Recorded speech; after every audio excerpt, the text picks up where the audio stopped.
Halo sahabat Kompas.com, selamat datang di program Generasi Cuan, program obrolan santai seputar isu ekonomi, bisnis dan juga keuangan yang dibawa secara santai dan yang pastinya relate untuk anak muda dan kamu yang masih berjiwa muda. Bersama saya Menes Moren dan inilah Generasi Cuan.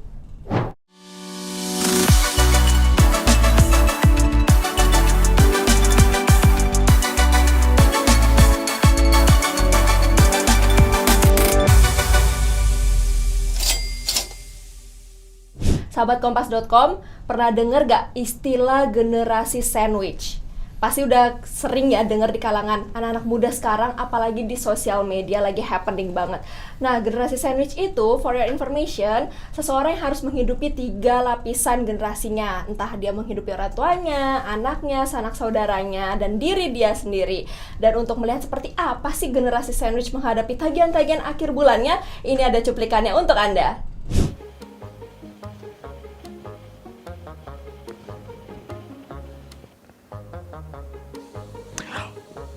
Udah gajian. Gila. Aman kok kayak gini mah.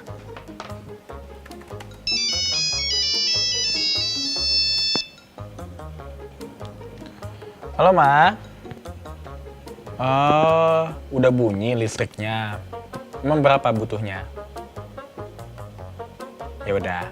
Nanti aku transfer ya untuk listrik ya. Aku transfer aja ke Mama ya, 1 juta ya.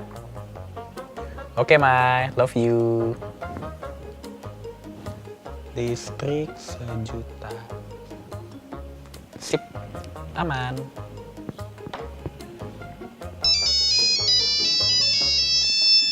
Tumben ayah nelpon jam segini. Halo ayah, kenapa ya?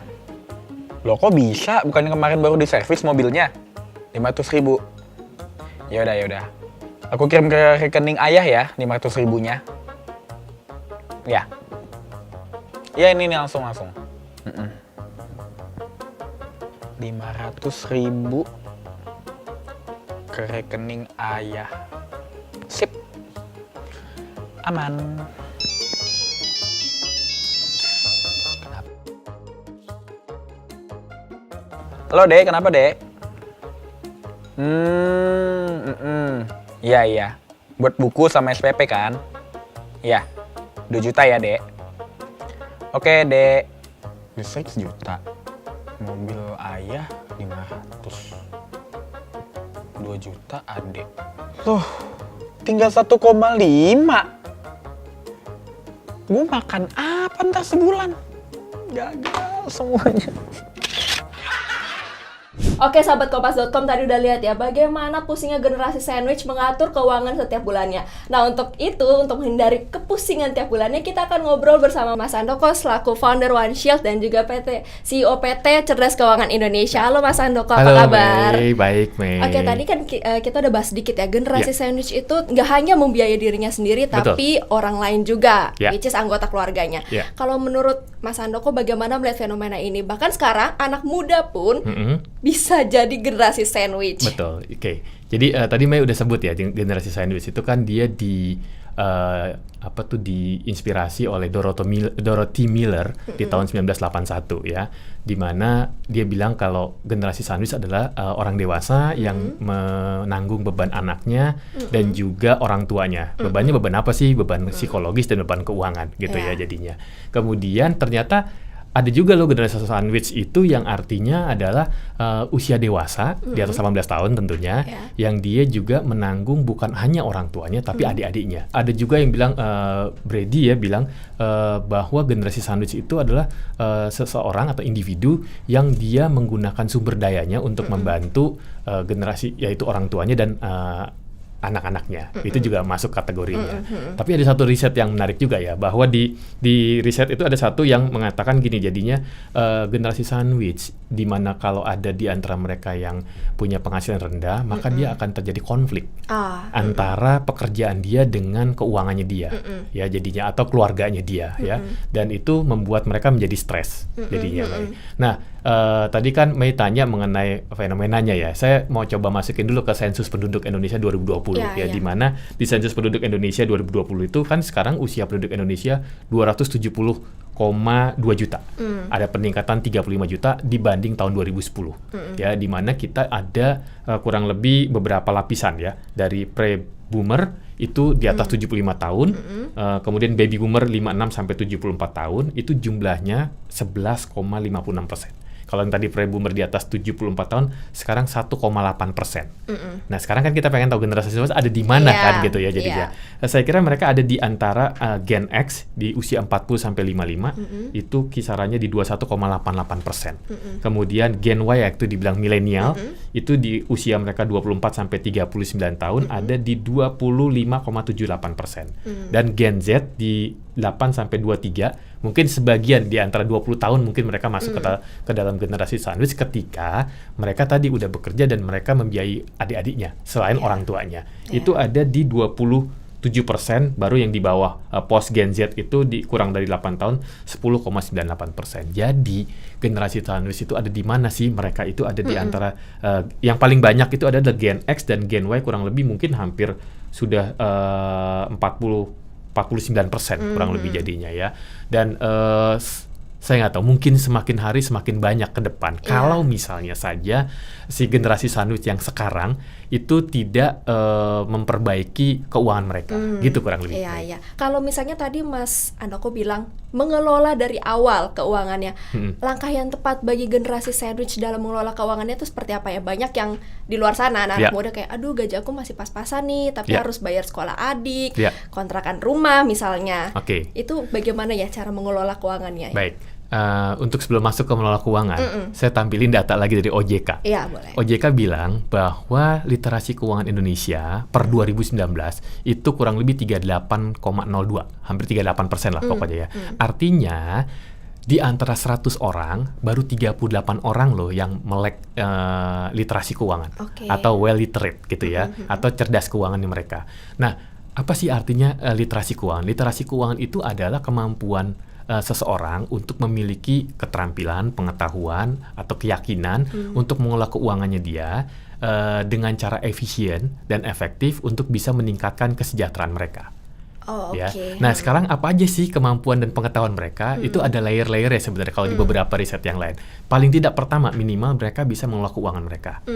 Terkait apa? Cash flow management, uang masuk, uang keluar mereka. Yang kedua, mereka juga tahu tentang mana sih yang menjadi utang produktif dan utang konsumtif, ya. Mereka juga buat budgeting. Kalau naik kelasnya lagi, mereka misalnya udah mengerti tentang investasi. Mereka udah mikirin tentang pensiun di masa yang akan datang dan juga protect aset mereka. Kurang lebih sih yang dasar sih itu dulu tuh jadinya. Nah, oleh sebab itu generasi sandwich itu mereka harus paling tidak meningkatkan financial literacy mereka. Kurang lebih gitu jadi Mei. Kalau misalnya kita udah tahu nih langkah tepat untuk generasi sandwich mengatur keuangan yaitu melek literasi. Langkah selanjutnya apa nih, Mas nih? Baik, begitu mereka sudah melek finansialnya, ya, mereka mulai mikirin bagaimana prioritas kebutuhan mereka. Jangan sampai mereka habis uangnya untuk keinginan mereka, ya kan? Kebutuhan mereka kan paling nggak sebenarnya kan misalnya makan, minum gitu ya. Kalau sekarang kan di era digitalisasi mau nggak mau internet menjadi salah satu kebutuhan mereka gitu ya. Kemudian baru cicilan-cicilan hutang mereka. Apa cicilan hutang mereka tuh? Misalnya kalau sekarang mereka sudah punya rumah berarti ada KPR. Mereka punya mobil ada KKB ya. Boleh ngutang nggak? Boleh. Ya, di mana utangnya itu paling tidak 20%. Jadi maksimal dari income kita ngutang tuh 35%. Dari pendapatan ya, dari kita pendapatan kita. Di mana 35 itu 20%-nya utang produktif. Contohnya KPR misalnya. 15%-nya itu digunakan untuk utang yang konsumtif. Misalnya tadi mobil atau handphone atau gadget dan yang lainnya ya. Kemudian jangan lupa juga mereka harus menyisihkan sebagian uang mereka untuk investasi mereka. Nah, yang saya cermati adalah kalau misalnya generasi sandwich itu ingin berkembang, maka mereka harus menyisihkan uang mereka untuk mendevelop dirinya dia. Seringkali generasi sandwich atau beberapa orang itu mereka menggantungkan development dirinya dia itu melalui perusahaan. Kalau perusahaan nggak ngasih training, dia nggak akan training. Jadinya ya. Tapi kalau mereka menyisihkan berapa, misalnya minimal 10% misalnya, tujuannya untuk apa? Tujuannya dengan dia di-develop dirinya, nantinya kan mereka skillnya bertambah, pengetahuannya bertambah. Iya, iya. Akhirnya daya jual mereka juga lebih bagus. Oh Ya. iya, oke, benar. Tapi jangan lupa loh, begitu mereka daya jualnya udah bagus, income-nya meningkat, jangan sampai kejebak gaya hidup. Gitu jadinya, Itu ya dia, nggak? ya. Artinya kalau dia kejebak gaya hidup, mereka akan masuk ke dalam hukum yang namanya wealth paradox. Wealth paradox bilang begini jadinya, Mei, semakin tinggi penghasilan mereka, pada saat yang bersamaan, mereka punya potensi kehilangan uang mereka. Oh, oke. Jadinya, karena ada juga kan generasi sandwich yang punya gaji 11 juta, 10 juta, tapi yang benar-benar dia bisa pakai 3,5 juta misalnya. Karena yang sisanya ya tadi buat bantu keluarganya, Menghidupin. yang lainnya ya salah satu contoh. Berarti kalau generasi sandwich nggak bisa mengentertain dirinya sendiri dong. Generasi sandwich bisa kok untuk menikmati dari uangnya sendiri ya. Makanya mesti diatur, pos-posnya mesti diatur jadinya ya. Berapa persen tuh kalau misalnya untuk Contoh, misalnya kalau entertain? untuk orang, ini ada beberapa cara ya. Cara pertama tadi ya, dia punya income, minimal 10-20% gunakan buat buat investasi dia, ya. Kemudian 35% digunakan buat utang, sisanya bisa digunakan buat konsumsinya dia, atau kalau dia 10% sampai 20 itu berarti tambah 35 sudah 55. 45%-nya kan berarti buat konsumsi. Konsumsi itu kan salah satunya adalah bagian misalnya memberikan kepada orang tua ya, atau adiknya misalnya, atau dia kebutuhan dia sendiri. Nah, itu cocok buat orang yang misalnya ternyata generasi sandwich itu punya utang. Karena tadi kan ada 30 sampai 35% kan. Iya. Gimana kalau dia nggak punya utang misalnya? Yang pertama 10%-nya digunakan untuk pay yourself first. Pay yourself first itu adalah digunakan untuk masa depannya dia nanti. Jadi jangan sampai generasi sandwich dia juga melupakan dirinya gitu kan. Iya, iya, Nah, iya. itu kan terjadi sama orang tua kita misalnya. Jadi kan, dia semuanya membiayai pendidikan anaknya, tapi dia mungkin lupa sama pensiunnya dia. Itu contoh. Terus 10% berikutnya digunakan untuk pendidikan misalnya. Kalau dia udah berkeluarga berarti anak-anaknya. Gitu kan. 10% berikutnya digunakan untuk sumbangan. 10% berikutnya digunakan untuk tadi untuk jalan-jalan, untuk entertain, karena mereka juga wajib menikmati kan. Iya, Karena iya. kalau nggak dia ikut jadi stres. Iya, Ya nggak? benar. Bahaya kan buat mereka Itu ya. dia, Jadinya.